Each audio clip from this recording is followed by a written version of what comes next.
श्री स्वामी समर्थ. स्वागत आहे तुमचं माझ्या YouTube चॅनलवरती. आजचा दिवस तुम्हाला खूप छान, सुखाचा, समाधानाचा जाऊ देत. हीच मी स्वामींच्या चरणी प्रार्थना करते आणि आजच्या या नवीन व्हिडिओला सुरुवात करते. श्री गणेश चतुर्थीपासून ते अनंत चतुर्दशीपर्यंतचा हा काळ अतिशय शुभ मानला जातो. या 10 दिवसांमध्ये श्री गणेशांचं जागृत अस्तित्व 1000 पटीने पृथ्वीवरती संचारलेलं असतं. आणि या जागृत श्री गणेश तत्वाचा लाभ घ्यायचा असेल तर श्री गणेशांसमोर या 10 दिवसांच्या काळामध्ये अनेक सेवा व उपाय केले जातात, जेणेकरून श्री गणेशांची वर्षभर आपल्यावरती कृपा राहील. तर असाच एक उपाय मी आजच्या व्हिडिओमध्ये शेअर करणार आहे. या उपायामध्ये अनंत चतुर्दशीपर्यंत कधीही तुम्हाला गणपती जवळची ही एक वस्तू उचलून तुमच्या जवळ ठेवायची आहे. ही वस्तू तुमच्या जवळ ठेवल्यामुळे वर्षभर तुम्हाला काहीही कमी पडणार नाही. तुमच्या कितीही कठीण इच्छा असतील तर त्या पूर्ण होतील. तर हा उपाय कशा प्रकारे करायचा आहे, गणपती जवळची जी वस्तू आपण जवळ ठेवणार आहोत, नंतर त्या वस्तूचं तुम्हाला काय करायचे, ही संपूर्ण माहिती जाणून घ्यायची असेल तर व्हिडिओ स्किप न करता शेवटपर्यंत बघा.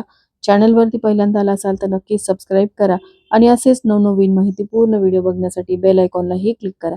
त्यामुळे जेव्हाही मी नवीन व्हिडिओ अपलोड करेल तेव्हा त्याचं नोटिफिकेशन सर्वात आधी तुम्हाला मिळेल आणि तुम्ही एक पण व्हिडिओ मिस करणार नाही. आता पहा, गणेश चतुर्थीपासून अनंत चतुर्दशीपर्यंतचा हा 10 दिवसांचा काळ. पण बऱ्याच घरांमध्ये 1.5च दिवसाचा गणपती स्थापित केला जातो. बऱ्याच जणांकडे 2.5 दिवसाचा असतो. काही जणांकडे 5 दिवसांचा, काही जणांकडे 7 आणि काही जणांकडे अगदी 10 दिवसापर्यंत गणपतींची सेवा उपासना केली जाते.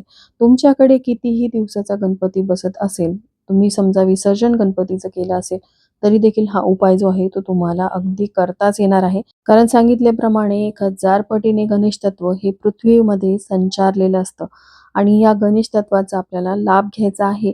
त्यामुळे असं नाही की तुमच्या घरामध्ये गणेशांची प्राणप्रतिष्ठा केलेली नाही, मग आम्ही हा उपाय करावा की नाही. तर हा उपाय तुम्हाला कशा प्रकारे करायचा आहे तर मी सांगणारच आहे. पण तुम्हाला सगळ्यांना माहिती आहे की बुद्धीचे देवता, विघ्नहर्ता, सिद्धिविनायक अशा अनेक नावांनी श्री गणेशांना संबोधलं जातं आणि या सर्व नावांमध्ये त्यामागचा अर्थ दडलेला आहे. श्री गणेश विघ्नहर्ता असल्याने आपल्या भक्तांवर येणारी सर्व संकट, विघ्न ते दूर करतात.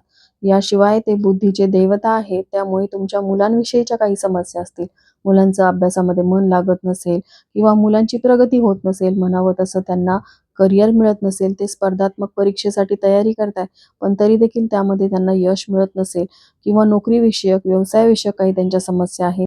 यासोबतच तुम्ही कोणत्याही नवीन कार्याची सुरुवात करता, त्यामध्ये तुम्हाला सतत अपयशच येत असेल, म्हणजे तुमच्या प्रयत्नांना म्हणावी तशी नशिबाची साथ मिळत नसेल.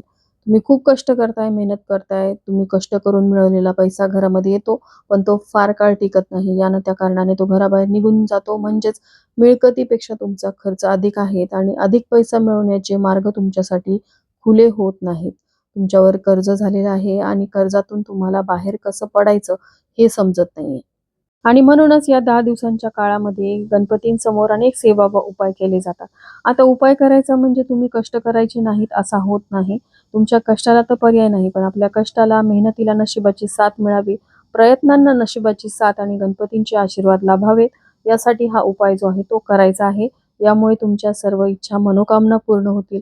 अखंड लक्ष्मी कृपा होईल, घरामध्ये सुख समृद्धी येईल, एवढा हा प्रभावी उपाय आहे. आता हा उपाय जो आहे तो आपल्याला दिवसभरामध्ये कधीही करता येईल. सकाळी किंवा करा किंवा संध्याकाळी करू शकता. जर तुम्ही तुमच्या घरातील गणपतींचं विसर्जन केलेलं असेल तरी देखील हा उपाय तुम्हाला करता येणार आहे. आणि ज्यांनी श्री गणेशांची प्राणप्रतिष्ठा अनंत चतुर्दशीपर्यंत केलेली आहे, त्यांनी हा उपाय जो आहे तो गणपती बाप्पांसमोर बसून करायचा आहे. आता अनंत चतुर्दशीला खूप कमी दिवस शिल्लक राहिलेले आहेत. या दिवसांमध्ये तुम्ही कधीही हा उपाय जो आहे तो करायचा आहे आणि अगदी अनंत चतुर्दशीच्या दिवशी हा उपाय केला तरीही चालेल. तर पहा काय करायचं आहे की आपल्याला सगळ्यात आधी गणपती समोर जायचं आहे. गणपतींचं आपल्याला नित्यपूजन करायचं आहे. जसं आपण रोज करतो. हळदी कुंकू, अक्षदा अर्पण करायच्या. लाल रंगाचं जास्वंदाचं फूल अर्पण करायचं. दुर्वांची एक जुडी बाप्पांना अर्पण करायची. मोदकांचा नैवेद्य अर्पण करायचा. धूप दीप ओवाळून घ्यायचा आहे.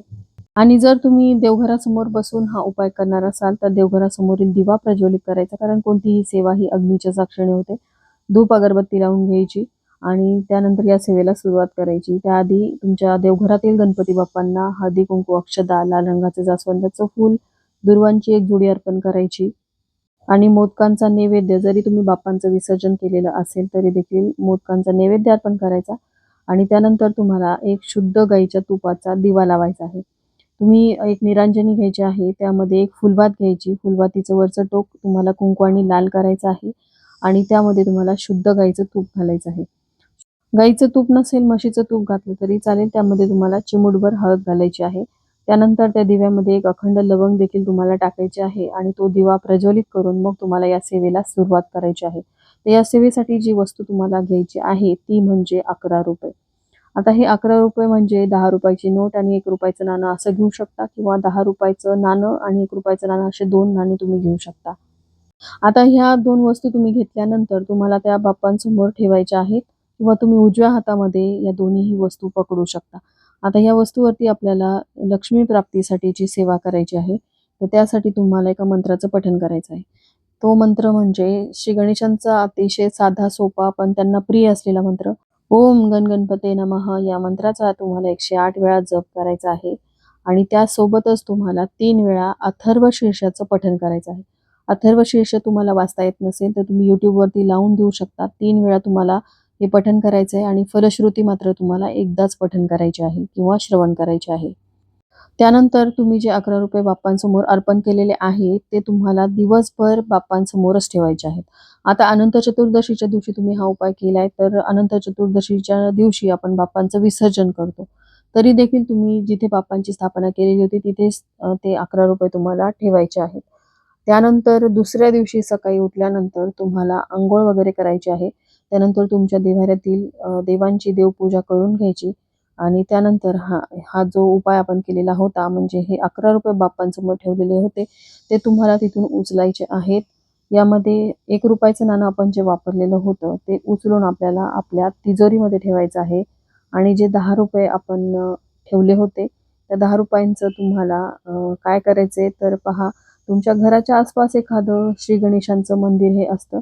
आता हा उपाय गणपती बाप्पांच्या मंदिरात जाऊन करायचा आहे, कारण घरापेक्षा कितीतरी पटीने पावित्र्य हे मंदिरांमध्ये असतं. त्यामुळे तुम्हाला जवळच असलेल्या मंदिरामध्ये जायचं आहे.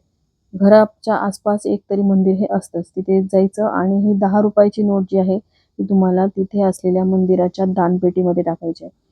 दानपेटी तिथे नसेल तर तिथे आजूबाजूला असलेले गरीब गरजू लोकं यांना तुम्ही ती वस्तू म्हणजेच ₹10 जे आहेत, ते दान करू शकता. यामुळे तुमच्या इच्छा, मनोकामना पूर्ण होतील. श्री गणेशांचे आशीर्वाद तुम्हाला लाभतील आणि ₹1चं नाणं तुम्ही तुमच्या तिजोरीमध्ये ठेवलेलं आहे, ते तुम्हाला वर्षभर खर्च करायचं नाही. त्यामुळे तुमच्यावरती अखंड लक्ष्मीचा आशीर्वाद राहील. श्री गणेशांच्या कृपेने वर्षभर तुम्हाला काहीही कमी पडणार नाही. यासोबतच अनंत चतुर्दशीपर्यंत कधीही तुम्हाला गाईला देखील एक वस्तू खाऊ घालायची आहे. गाईमध्ये 33 कोटी देवी देवतांचा वास असतो आणि गाय देवी लक्ष्मी, श्री गणेश यांना अतिशय प्रिय आहे. त्यामुळे हा उपाय तुम्हाला करायचा आहे. तर गाईला तुम्हाला दुर्वांची एक जुडी जी आपण श्री गणेशांना अर्पण करतो, अगदी तशीच एक जुडी तुम्हाला तयार करायची आहे आणि त्या दुर्वाच्या जुडीसोबत तुम्हाला थोडासा गूळ घ्यायचा आहे. या दोन्हीही वस्तू तुम्हाला तुमच्या घराच्या आसपास असलेल्या एखाद्या गाईला तुम्हाला मनोभावे श्रद्धेने खाऊ घालायच्या आहेत. यामुळे तुम्हाला धनधान्याची वर्षभर काहीही कमी पडणार नाही. सुख समृद्धी येईल आणि तुमच्या कठीणातील कठीण इच्छेची पूर्तताही होईल. त्यामुळे अनंत चतुर्दशीपर्यंत कधीही या व्हिडिओमध्ये सांगितलेल्या 2 उपायापैकी कोणताही एक उपाय तुम्हाला करायचा आहे किंवा तुम्ही दोन्हीही उपाय करू शकता. तर चला, झालेली सेवा मी श्री गणेशांच्या चरणी अर्पण करते. इथेच व्हिडिओ एंड करते. व्हिडिओ आवडला असेल तर लाईक, शेअर, सबस्क्राईब करा. भेटूया तशाच एका नवीन व्हिडिओसोबत. श्री स्वामी समर्थ.